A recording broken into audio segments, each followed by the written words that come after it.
Bienvenue dans le débat consacré à la sortie du Niger, du Mali et du Burkina Faso de la CEDEAO, la Communauté économique des États d'Afrique de l'Ouest. Ces trois pays du Sahel, dirigés par des militaires, ont fait leur Brexit en quelque sorte. Un bras de fer était engagé entre eux et l'organisation depuis les coups d'État militaires de ces trois pays. La CEDEAO les avait sanctionnés et ordonné le rétablissement de l'ordre constitutionnel. Une décision mûrement réfléchie qui répond aux aspirations de la souveraineté totale, c'est ce qu'a déclaré le Premier ministre burkinabé. Le ministre malien des Affaires étrangères a néanmoins déclaré que le Mali allait rester membre de l'Union monétaire ouest-africaine. L'Union africaine a exprimé son profond regret, je cite, après l'annonce de ce retrait. Alors que signifie-t-il? Que signifie ce retrait de la CEDEAO pour le Mali, le Niger ou encore le Burkina? La CEDEAO est-elle en péril? Quelles conséquences? Ces pays vont-ils s'isoler? Vont-ils pérenniser le régime militaire?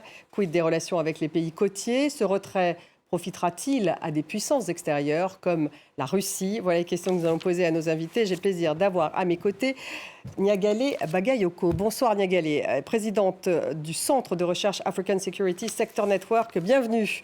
Bonsoir. En face de vous, Anna Sylvestre-Trainer, rédactrice en chef du Monde Afrique. Bonsoir. Bonsoir. Bienvenue également. Christophe Boisbouvier est avec nous ce soir. Bonsoir Christophe, journaliste service Radio France Internationale. Bonsoir. Et puis nous avons avec nous en duplex de Dakar notre correspondant Eliman Ndao. Merci d'être là, Eliman. Avant de démarrer ce débat, je vous propose d'écouter quelques réactions. Nous sommes là parce que c'est une demande des peuples des États du Sahel pour sanctionner la CEDEAO qui, à l'origine, était partie pour être une CEDEAO des peuples, mais qui s'est avérée être un instrument au service de l'impérialisme français. Nous sommes libérés de cette CEDEAO-là. Au diable leurs sanctions. Et on considère que dorénavant, il y aura des accords bilatéraux avec les autres États. Donc c'est fini avec cette structure satanique qui veut étouffer le peuple nigérien ou bien le peuple du Sahel parce qu'ils ont décidé de quitter l'impérialisme français, le joug français. Il y aura des impacts obligatoirement sur les activités commerciales. Quand on prend qu'aujourd'hui, si nous nous retirons carrément de l'espace de la CEDEAO, il y aura des charges et des coûts qui vont obligatoirement s'augmenter sur le transport des marchandises, sur la libre circulation des personnes et des biens. Pour moi, c'est une décision hâtive. Voilà, ça aurait été la CEDEAO qui demande à ces pays de quitter, j'allais peut-être comprendre. Mais quitter la CEDEAO de vous-même, c'est osé et c'est pas bien. Pour la population, bien sûr. Niagale Bagayoko, d'abord, est-ce que c'était une surprise ? Alors oui, c'est une annonce quand même qui a saisi tout le monde, mais il me semble qu'elle s'inscrit dans la logique qui apparaît de plus en plus claire de rupture avec des partenaires traditionnels et de construction d'une voie politique alternative. Il ne faut pas oublier que ce retrait s'inscrit dans le droit fil du retrait du G5 Sahel, également de la remise en cause de l'accord pour la paix et la réconciliation au Mali, du rejet de la MINUSMA, des forces françaises. En réalité, plus largement, on voit que ce sont tous les acteurs qui utilisent les instruments de gestion des conflits forgés dans le courant des années 90 qui sont aujourd'hui remis en question par ces États sahéliens. Christophe Boisbouvier, alors on va voir justement ce qu'est la CEDEAO. Et maintenant, il y avait 15 pays, manifestement maintenant il n'y en a plus que 12. Il y a le Nigeria, le Bénin, la Côte d'Ivoire, la Gambie, le Ghana, la Guinée-Bissau, le Sénégal. Vous les voyez un peu tous affichés là, sur cette carte. Christophe, est-ce que d'abord ces pays étaient quand même déjà sous sanction de la CEDEAO, ces trois pays, donc est-ce que finalement ça a fini par craquer ? Alors ils disent que c'est justement parce qu'ils étaient sous sanction qu'ils se révoltent et qu'ils sanctionnent les sanctionneurs, en quelque sorte. Ils oublient quand même de dire que il ne faut pas s'étonner qu'il y ait eu des sanctions, puisque c'est dans la charte même c'est dans les accords des années 90. La CEDEAO, c'était d'abord une organisation économique. Et c'est devenu une organisation politique, avec la guerre civile au Libéria et avec le premier putsch en Côte d'Ivoire en 99, première condamnation par la CEDEAO d'un putsch. Vous voyez, ça remonte.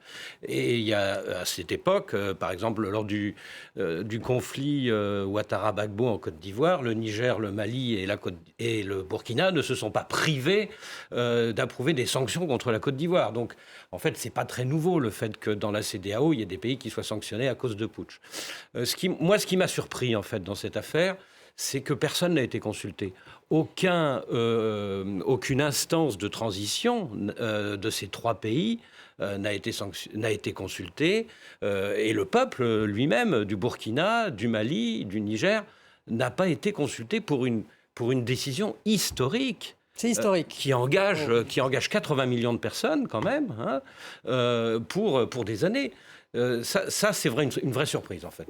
Vous êtes d'accord, Anna Silva-Streiner? Alors, 3 pays qui accusent la CEDEAO, vous le disiez, vous le mentionniez, Niagalé, d'être sous influence des puissances étrangères. Ça, ce sont les arguments qu'ils mettent en avant. Ils ne cessent pas de dénoncer l'instrumentalisation faite, selon eux, de la CEDEAO par la France, par exemple, et par d'autres puissances. La rupture entre ces 3 pays et la CEDEAO, et puis tout ce discours qu'on entend contre les puissances étrangères, mais derrière puissances étrangères, et ça a été dit par un des habitants que vous avez interviewé, c'est évidemment la France qu'il faut entendre, qui est assez clairement pointée du doigt. Cette rupture, elle est claire depuis déjà au moins plusieurs mois. Quand je dis plusieurs mois, c'est qu'on peut le dater au coup d'État au Niger, où en fait ça s'est aggravé, mais au moins depuis 2020, avec le début de cette série de coups d'État qui a touché le Mali, le Burkina Faso, le Niger, mais aussi, ne l'oublions pas d'ailleurs, la Guinée, qu'on entend assez peu là, ces jours-ci. Vous disiez, il y a 15 États dans la CEDEAO, effectivement, mais la Guinée est elle aussi suspendue de la CEDEAO. Et pour l'instant, moi, je n'ai pas vu de communiqué officiel de la part des autorités de transition. Donc, cette rupture, elle avait lieu. Ça faisait déjà des mois qu'on sentait que la communication était difficile entre un morceau de la CEDEAO et des pays sanctionnés, même si d'autres continuaient à faire un peu le lien, la jonction.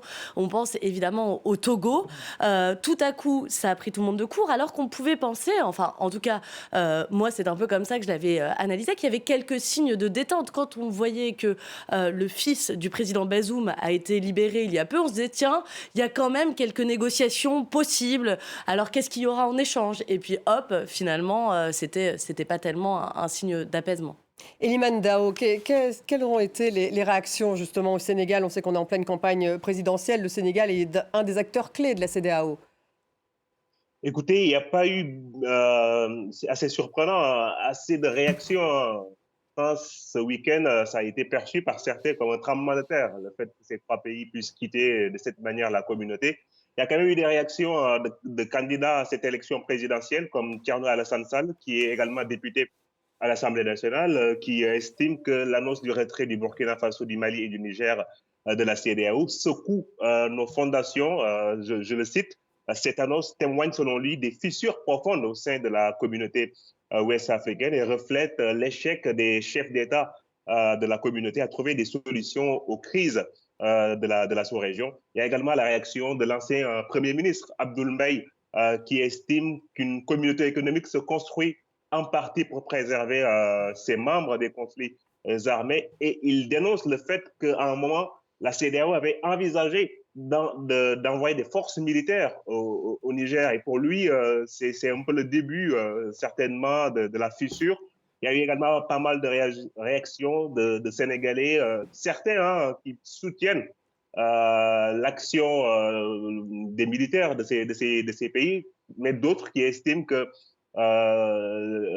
avant de prendre cette décision, ils auraient d'abord dû consulter leur Parlement et également leur population. La décision qui a donc été prise sans aucune consultation. On va regarder ce reportage de Sarah Sako, notre correspondante à Dakar, qui a interrogé justement des Maliens sur le marché de Dakar. Le marché malien est bien connu à Dakar pour son beurre de karité, ses bijoux et surtout ses basins. Les commerçants sont pour la plupart originaires du Mali et ici, l'annonce du retrait du pays de la CEDEAO n'a échappé à personne. Aboubacar vit depuis une quinzaine d'années au Sénégal. Il se félicite de la nouvelle. On est très content de cela Parce que la CEDEAO, si tu regardes la CEDEAO, ça ne nous a rien apporté depuis pas mal d'années. Dans le viseur de nombreux Maliens, les sanctions que la CEDEAO a appliquées plusieurs mois durant au Mali et qui ont durement affecté la vie du pays. Ibrahim Diarra en garde un vif ressentiment. Quand le CEDEAO il est là pour les populations, le CEDEAO ne peut pas faire la merco. Parce que le CEDEAO là, il ne peut pas là pour faire des peuples. C'est pour cela que le peuple il est fâché, il est quitté dans le CEDEAO. Nombre de ces vendeurs résident depuis des années au Sénégal. Certains sont inquiets des conséquences que pourrait avoir cette décision dans leur quotidien. On laisse tomber ça, hein. C'est ça que je le pense. Hein. On négocie parce que c'est ça que plus on négocie là, ça nous arrange aussi. Nous sommes de l'étranger, quoi. Alassane fait lui aussi régulièrement la navette entre Dakar et Bamako. La politique, bon, c'est la politique, mais la majorité de la population, on sait comment ça va, on peut se gérer entre nous. Donc le reste, on croise les doigts que ça n'a qu'à aller dans le bon chemin. Cette décision de Bamako, aux côtés de Niamey et de Ouagadougou, de quitter la CEDEAO, suscite de vives réactions ici au Sénégal, au sein de la communauté malienne, mais bien au-delà. Le Mali est un pays frère, un partenaire commercial. Or, ce retrait pourrait remettre en cause la libre circulation des biens et des personnes. Niagalé Abagaïko, est-ce qu'on peut dire que ces trois pays vont s'isoler de plus en plus parce qu'il y a effectivement des conséquences économiques, conséquences politiques et militaires, sécuritaires également?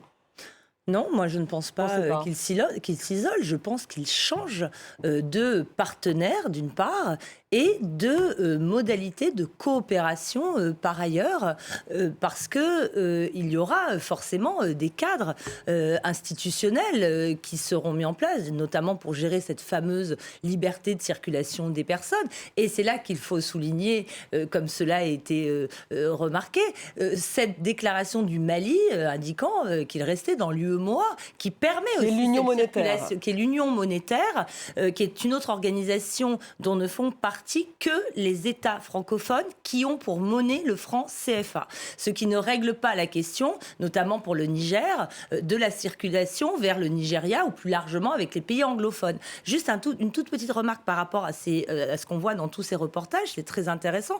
Vous remarquerez qu'il y a sans arrêt évoquer la question de la CEDEAO des peuples. Il faut savoir que cette expression ne vient pas de nulle part. C'est en 2007 que les chefs d'État ont pris l'engagement de mettre en place une réforme qui s'appelle la Vision 2020, qui visait à passer d'une CEDEAO des États à une CEDEAO des peuples.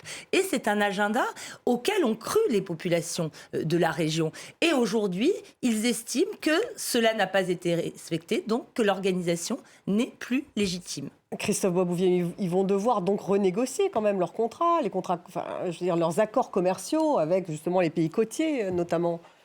Qu'est-ce qui va se passer? En plus, il parle peut-être de renforcer l'alliance des États du Sahel, donc l'AES, entre ces trois pays. Ça va renforcer aussi cette alliance-là. Bon, alors, la première chose qu'il faut dire, c'est que ça va prendre plusieurs mois. Hein, un an au moins, c'est ça, avant que ce soit... L'entrée effective de la rupture. Alors, ça rappelle un peu le Brexit, si on peut faire une espèce de comparaison. Voilà. Donc, il va y avoir nécessairement des négociations, sans doute par l'intermédiaire, Anna en parlait tout à l'heure, du Togo. Puisque Fornas Inbe a toujours gardé le contact avec les trois chefs des trois juntes. Et donc, je pense qu'ils vont trouver des modalités pour la circulation des biens et des personnes. Ce qui sauve en effet un certain nombre de ces populations, c'est le fait que, pour l'instant, comme le dit le ministre malien des Affaires étrangères, ces trois pays restent au sein de l'UEMOA, donc de la zone CFA, où il y a un certain nombre d'accords qui permettent donc de faciliter la circulation des biens et des personnes et donc de ne pas provoquer une augmentation des prix à l'importation et à l'exportation. Mais en effet, il y a, comme dit Niagalé, le problème de la frontière Niger-Nigeria, puisque là, pour le coup, le Nigeria est le premier partenaire commercial du Niger et le Nigeria n'appartient pas à l'UEMOA. Donc, qu'est-ce qui va se passer? Il va y avoir évidemment beaucoup plus de contrebande entre Zinder et Kano. Mais voilà, ça va pas... Ça sera une des conséquences, vous pensez? Absolument. Oui. Anna? On regarde pas mal, vous parliez d'isolement potentiel, etc. C'est la question qu'on se pose quand même. Ouais, mais on le regarde pas mal du point de vue de ces trois pays, de ces trois juntes, et je le comprends. Mais j'ai eu le sentiment regarder et à lire les réactions ces derniers jours, depuis dimanche, que l'inquiétude, elle était plutôt de l'autre côté. Finalement, elle était du côté des pays côtiers que vous évoquiez tout à l'heure, où il y a eu des coups de fil entre chefs d'État, où tout de suite, la CEDEAO a dit « Attendez, on va pouvoir négocier une solution. Tout à coup, allez, discutons. » Alors que j'ai pas le sentiment que le Mali, le Burkina et le Niger demandent une négociation. Pourquoi, à votre avis, ce sont plutôt ces pays, les autres, qui s'inquiètent? Alors, moi, d'abord, ça me fait penser à ce qu'ont dit pas mal d'observateurs il y a à peu près 6 mois, au moment du coup d'État au Niger, quand il a été évoqué une intervention militaire de la part de ces fameux autres pays de la CEDEAO, et qu'à ce moment-là, beaucoup disaient la CEDEAO joue sa survie, sa crédibilité et sa survie, en fait. Ou s'ils disent qu'ils y vont, il faut qu'ils y aillent, ou bien il faut qu'ils trouvent un accord. Et en fait, le truc s'est dégonflé, on ne sait pas bien comment. Le Nigeria décidé finalement de ne pas y aller, etc. Et on a l'impression quelques mois plus tard que c'est un peu ce qui est en train de se passer. Moi, ce que j'observe, c'est que les pays maintenant de l'AES, donc ces 3 juntes, semblent avoir... Donc, encore une fois, Niger, Burkina Faso et Mali. Et Mali, oui, désolé pour le jargon, effectivement. Ces 3 pays-là ont peut-être aujourd'hui, si on prend simplement ce qui se passe en ce moment, plus de choses en commun que les autres. Et peut-être que c'est pour ça qu'ils se sentent finalement relativement sereins, ou en tout cas, en apparence, relativement sereins. Mais il y avait cette condition quand même qui retourne, que ce soit un régime de transition niagalais et qu'on passe à une démocratie dans ces pays. Donc est-ce que ça c'est terminé? Est-ce que, quelque part, ça va pérenniser ces régimes militaires dans ces 3 pays? Le fait qu'ils sortent de ces contraintes, ça faisait partie, comme le disait ça fait en effet Christophe. partie des grandes contradictions de la CEDEAO. Est-ce que la majorité des pays de la CEDEAO aujourd'hui sont démocratiques, ou est-ce que les dirigeants au pouvoir se sont tous maintenus au pouvoir conformément au texte qui interdisait les accessions inconstitutionnelles? Non, on est loin de là. L'une des raisons de la grande perte de légitimité et de crédibilité de la CEDEAO a été, à mon avis aussi, la façon dont elle a validé, sans quasiment maudire, les coups d'État civils qui lui sont reprochés dans les rues, parce que des mandats, 3e mandat, ont été effectués contre les textes en vigueur en Côte d'Ivoire ou, encore une fois, donc en Guinée. Donc décrédibilisée. la CEDEAO, elle s'est décrédibilisée de ce point de vue-là en ne s'en prenant qu'à un certain type de régime selon l'opinion publique majoritaire. Donc cette question des transitions que vous posez, elle est de toute façon biaisée dès le départ. On le voit bien, quel que soit le régime. Et est-ce que l'organisation actuellement est majoritairement démocratique? La question peut se poser. Moi, pendant un moment, je me suis d'ailleurs demandé s'il n'y allait pas y avoir tout simplement une validation, c'est ce vers quoi on s'acheminait d'ailleurs manifestement, des régimes militaires de ces régimes, parce que de toute façon, les pratiques en termes de démocratie sont suffisamment violées dans d'autres pays de l'organisation pour que ces régimes-là n'apparaissent pas comme pires. Donc Christophe Boisbouvier, est-ce que finalement la CEDEAO a mal joué ? Alors, je ne sais pas si elle a mal joué ou si elle a bien joué, mais le constat aujourd'hui, c'est qu'il n'y a plus de transition, puisqu'il n'y a plus de dialogue avec la CEDEAO sur le calendrier de la transition dans ces 3 pays. Donc ça, c'est quand même une étape. Mais c'est important, et j'en arrive même à me demander si l'une des causes de la rupture avec la CEDEAO, c'est pas justement la volonté de ces 3 régimes, de ces 3 pays, de ne plus avoir de compte à rendre à personne sur le calendrier politique à venir, et de ne plus avoir à faire des promesses du genre de « je vous promets, moi, le colonel Assimi Goïta, dirigeant du Mali, qu'il y aura une présidentielle en février 2024, c'est-à-dire le mois prochain ». Vous vous rappelez, il avait dit ça. Il avait dit ça. Et évidemment, depuis le mois de juin dernier, la promesse a été oubliée. Et maintenant, il n'y a plus rien. C'est-à-dire que pour tous les gens à Bamako, à Mopti, partout au Mali, qui sont attachés à un retour de la démocratie et de l'élection au Mali, il n'y a plus d'horizon possible aujourd'hui, à partir de la décision prise dimanche dernier. Il en est de même au Burkina Faso, où le capitaine Traoré, quand il était arrivé au pouvoir il y a 1 an et demi, avait dit je maintiens le calendrier du colonel Damiba, il y aura des élections à la mi-2024. C'est fini, il n'y a plus d'élections à la mi-2024 au Burkina. L'une des conséquences pratiques du coup politique de dimanche dernier, c'est qu'il n'y a plus de calendrier électoral dans ces 3 pays. On va écouter le ministre des Affaires étrangères gambien et je vous ferai réagir, Eliman. C'est pourquoi aujourd'hui, avec la situation dans notre région où 3 pays se sont retirés de la CEDEAO, nous demandons à la CEDEAO de les engager, d'avoir un dialogue significatif afin de trouver une solution. Bien sûr, tout ce qui affecte ces pays nous affectera, car nous vivons dans une région où nous sommes tous interdépendants.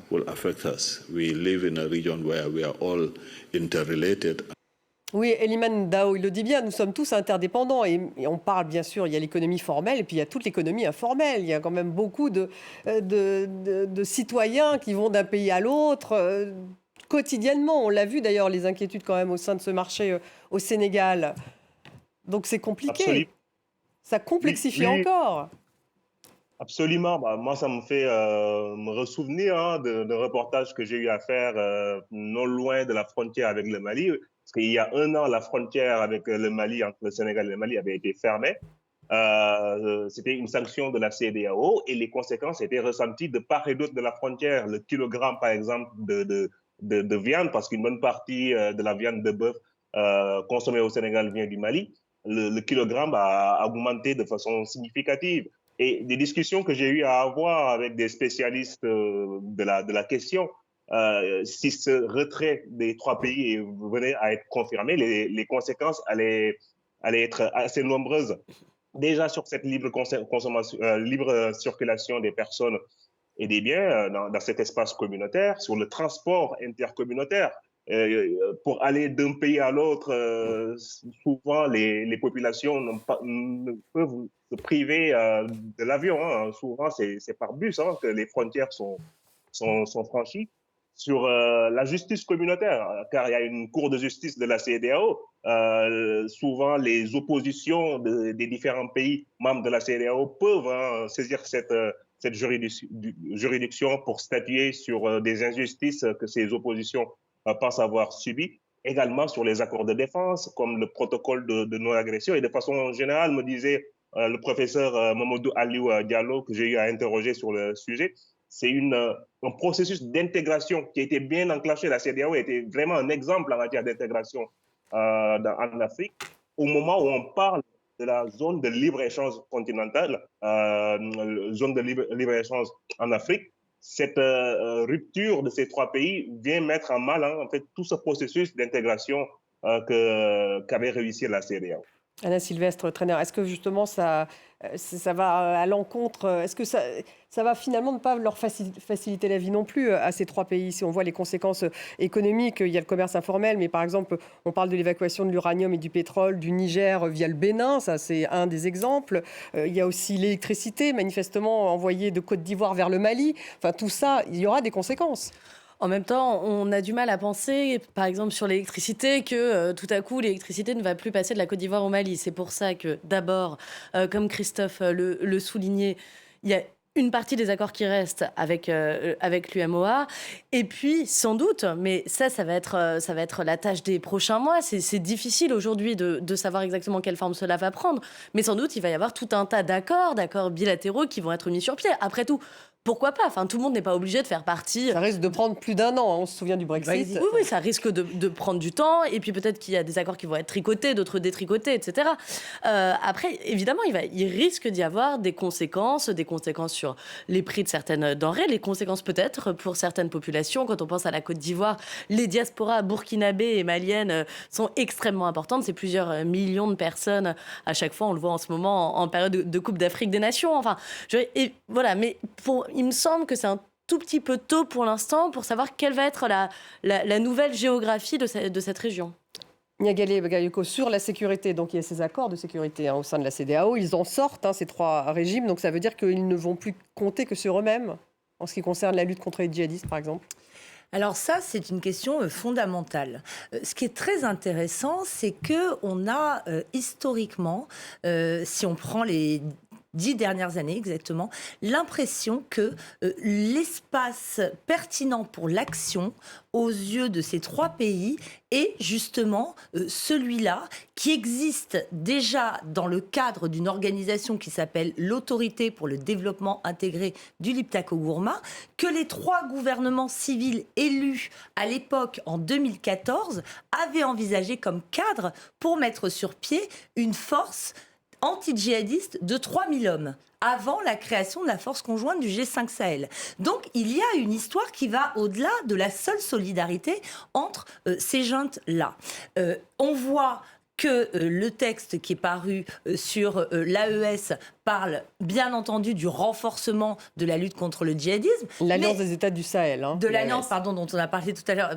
Entre ces 3 pays, non. Entre ces 3 pays, mais parle aussi de la lutte commune contre leur rébellion interne. On sait très bien qu'au Mali, aujourd'hui, l'enjeu fondamental est celui de la perpétuation, de la reconquête du Nord qui a eu lieu en novembre, au détriment des rebelles Touaregs, principalement, qui ne peut pas être résumé à la guerre contre le djihadisme. Donc, il y a cet aspect-là. D'autre part, on voit très bien que des alliances se sont faites avec des partenaires extérieurs également, et que les moyens, notamment aériens, de ces 3 pays se sont renforcés, et qu'ils se disent prêts à les mobiliser les uns à l'appui des autres. Enfin, pour terminer, ce serait un scénario terrible, hein, mais est-ce qu'il n'est pas envisageable, au cours des prochaines années, de voir des confrontations armées, cette fois de nature inter-étatique, entre ces pays-là et d'autres... Entre quel et quel pays, entre alors, ces pays du Sahel, ces 3 pays du Sahel, et d'autres de l'Afrique de l'Ouest, avec lesquels... Donc ça, c'est le risque qu'on prend lorsqu'on sort effectivement de la CEDEAO, c'est que là, on ne parle même plus de coopération économique, mais on parle de risque de guerre. Ce risque existait lorsque les 3 pays faisaient déjà partie de la CEDEAO cet été. On a bien vu que cette menace brandie d'intervention militaire a eu pour réponse de ces 3 pays, notamment du Niger, qu'ils y répondraient de manière militaire, et les populations ont appuyé et dit qu'elles participeraient à cette lutte s'il y avait une invasion, c'est comme ça que c'était présenté, des autres pays de la CEDEAO. Donc oui, le scénario était possible aussi. Christophe Aubouilleur, c'est vrai que la CEDEAO avait menacé d'intervenir militairement donc pour libérer le président Bazoum au Niger. Finalement, ça ne s'est jamais fait. Peut-être parce qu'il y avait ces réponses de menaces de représailles possibles. Mais d'un point de vue sécurité, est-ce que sortir 3 pays comme ça du jour au lendemain d'une alliance donc à la fois économique, sécuritaire et politique, est-ce que ça ne renforce pas effectivement les risques au niveau sécurité de l'ensemble de la région? Est-ce que ça a un risque déstabilisateur sécurité? Alors, la question, malheureusement, il y a un début de réponse. C'est-à-dire que depuis le putsch de juillet à Niamey, l'insécurité grandit au Niger. Il y a de plus en plus d'attaques djihadistes dans les régions nord-ouest du Niger. Donc malheureusement, la réponse sécuritaire offerte par les putschistes de Niamey n'est pas satisfaisante pour l'instant. Alors, ils font beaucoup le pari de la Russie. Ils font le pari de la Russie. Je pense que le coup politique de dimanche, l'annonce conjointe par Niamey, Ouaga et Bamako, c'est un coup qui n'a pas été fait sans que Moscou n'en soit pas informé. C'est-à-dire que, d'ailleurs, le Premier ministre du Niger rentrait d'une tournée dans plusieurs pays, notamment l'Iran et la Russie. Il y a depuis 2 ans maintenant, une vraie connexion entre ces 3 pays et la Russie. Le Premier ministre du Burkina est allé il y a 1 an à Moscou, le Premier ministre du Niger il y a quelques jours. Ne parlons pas des relations entre le Mali et la Russie. Il y a le pari qu'avec les forces de l'ex-groupe Wagner et de demain le groupe Africa Corps qui remplace Wagner, avec le soutien des avions et des drones peut-être offert non seulement par la Russie, mais par d'autres pays partenaires nouveaux comme la Turquie et l'Iran, une reconquête des territoires conquis par les djihadistes sera possible. Je pense que c'est le pari des 3 putschistes de ces 3 pays. On va justement écouter la réaction du chef de la diplomatie russe et puis également du porte-parole du département d'État américain. Nous leur souhaiterions certainement de continuer à travailler avec la CEDEAO. Il y a un certain nombre de mesures que nous demandons à ces 3 pays de prendre. Nous les invitons tous à reprendre le chemin de la démocratie et à continuer à collaborer avec la CEDEAO. En ce qui concerne l'Afrique de l'Ouest, la CEDEAO, nous espérons que les problèmes qui ont surgi dans les relations entre les membres de la CEDEAO pourront être résolus par le biais d'un dialogue égal et mutuellement respectueux. Pour notre part, nous avons souligné que la Russie est prête à poursuivre sa contribution aux efforts visant à stabiliser la situation dans la région du Sahara-Sahel et dans d'autres parties du continent africain. Donc ça va effectivement profiter plutôt à la Russie. Alors pour l'instant, effectivement, c'est le partenaire hors Afrique affiché. Hein, ça n'aura échappé à personne. Ça peut profiter à la Russie, mais pas seulement. On regarde énormément Moscou. Il est intéressant de voir qu'il y a un certain nombre de pays, notamment européens, qui essayent aussi de prendre leur place dans ces pays-là. Je pense à l'Italie. Il y avait un certain nombre de chefs d'État africains qui étaient ces derniers jours auprès de Giorgia Meloni. Et par ailleurs, l'Italie, en ce moment, discute avec ces pays-là. Je pense à la Hongrie. On a vu le fils de Viktor Orban là-bas encore récemment. Il se positionne contre les puissances dites coloniales classiques. C'est un peu, Je pense aussi à l'Allemagne. Et d'ailleurs, ça a été à l'origine de tensions entre Paris et Berlin. Mais aussi, souvenez-vous, il y a encore peu, le Maroc qui disait nous, on peut offrir un débouché. Alors, je ne vous dis pas que tout ça est totalement réaliste, mais je vous dis simplement qu'il ne faut pas le regarder uniquement avec des yeux français. La France effectivement a été priée de sortir de ces pays-là. Les soldats sont partis, les diplomates aussi. Mais il y a tout un tas d'autres pays qui essayent d'avoir un morceau de marché et d'y conquérir des intérêts. Eliman Dao, justement, est-ce que ça va profiter plutôt à la Russie? On a vu effectivement le positionnement des Russes. Les Américains qui ont d'ailleurs toujours une base au Niger, à Agadez, si je ne me trompe pas. Donc ils sont aussi dans cette fameuse bataille que vous décrivez, Anna. Et puis quid de la France? Est-ce que ça ne fait qu'approfondir encore le fossé qui s'était déjà creusé avec ces pays-là? Écoutez, c'est une question assez délicate à répondre pour l'heure.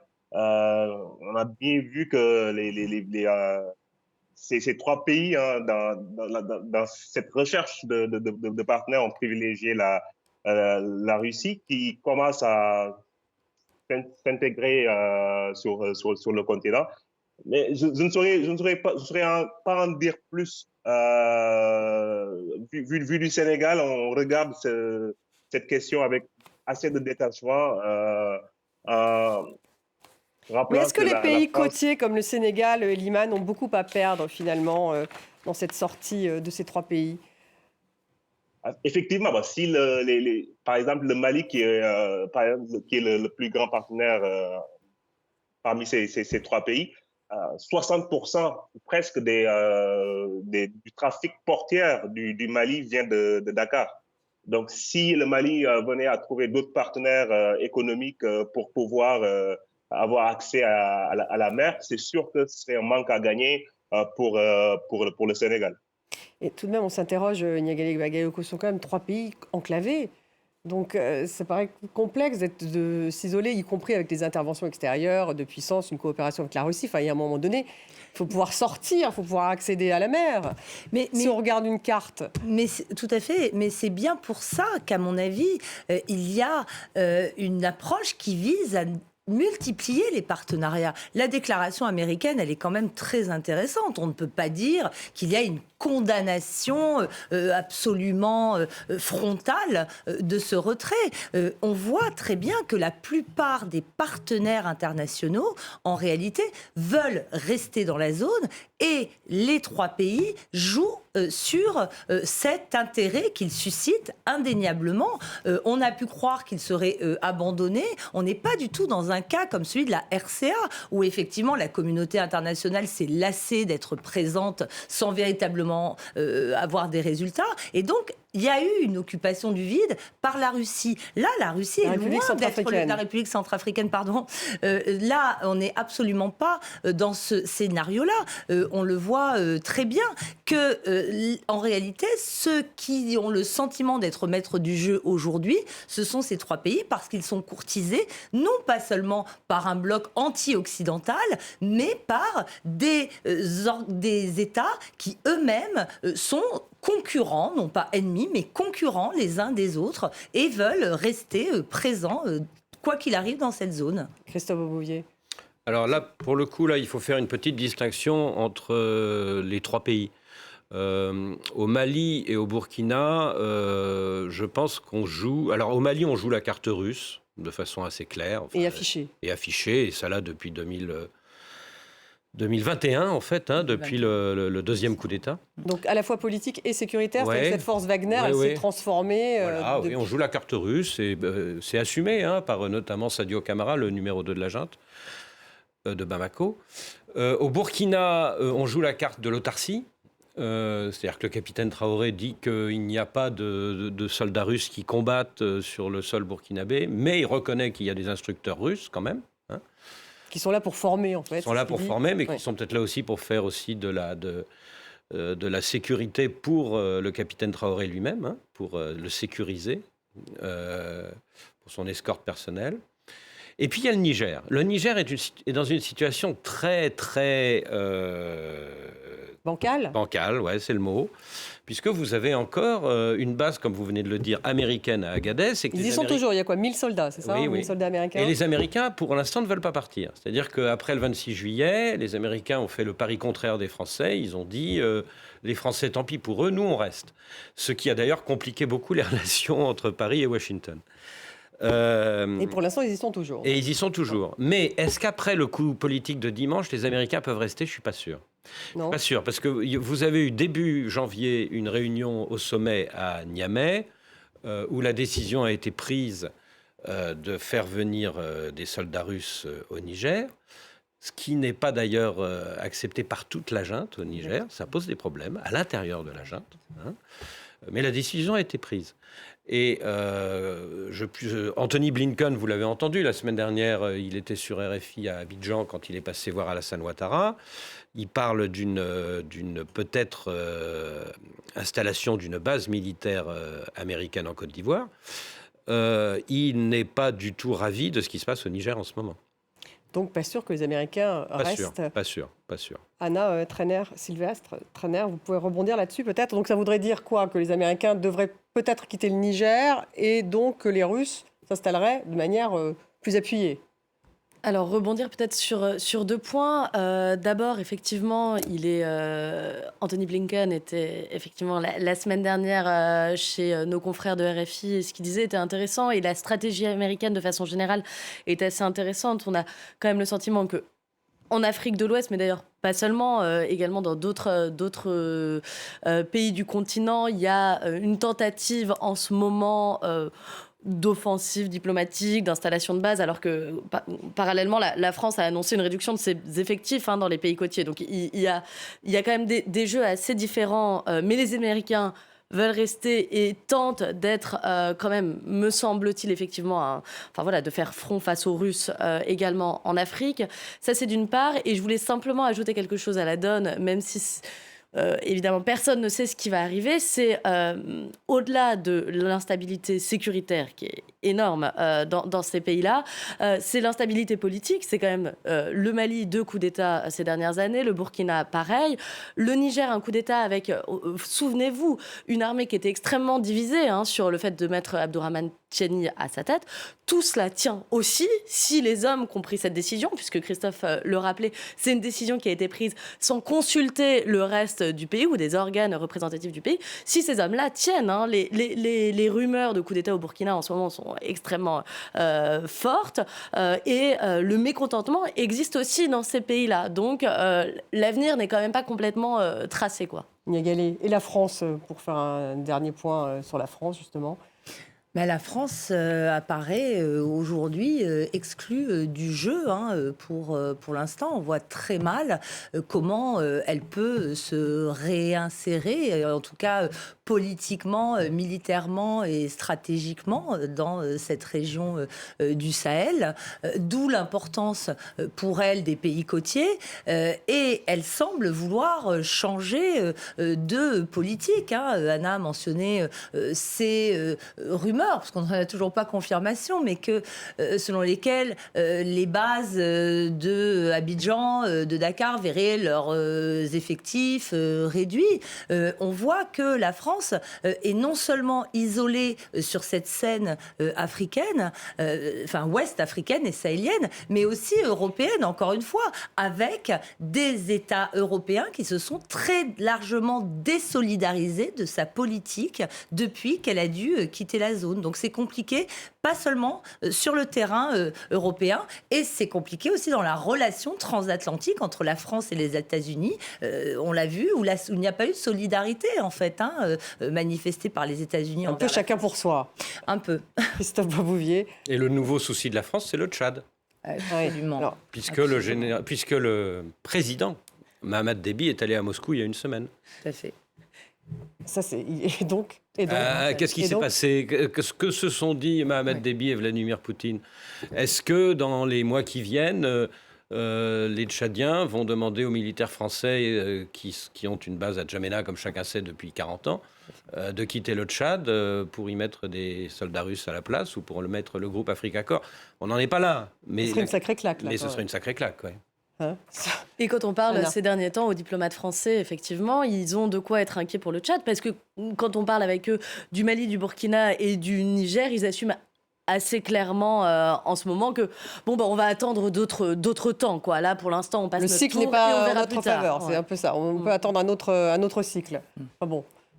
Non, mais cette question du Tchad est d'autant plus essentielle qu'il ne faut pas oublier ce qui se passe aussi du côté du Soudan. On a en fait un arc de crise qui va de l'Atlantique à la mer Rouge. J'ai lu dans un article une expression très intéressante de crise sahélo-soudanaise. Et si l'on regarde l'ensemble des régimes à la tête de ces différents pays, ils sont tous dirigés par des militaires. Donc il y a un vrai modèle de gouvernance qui est en train de s'installer dans cette région. Eliman Ndao, vous voulez conclure peut-être dans un pays qui est une démocratie, puisque les élections sont dans pas longtemps?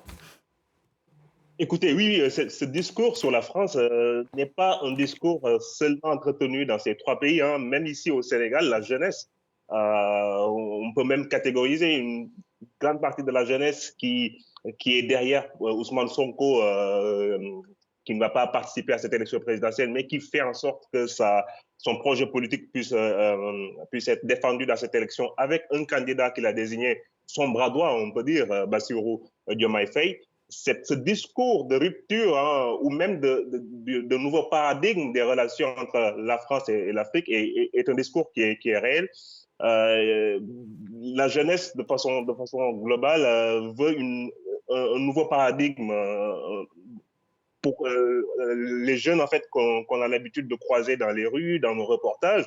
Ils se disent qu'il faudrait bien que la France puisse avoir une relation d'égal à égal avec l'Afrique. Pour eux, c'est une relation qui penche, la balance penche du côté de la France. On parle souvent de croissance, presque même à 2 chiffres en Afrique.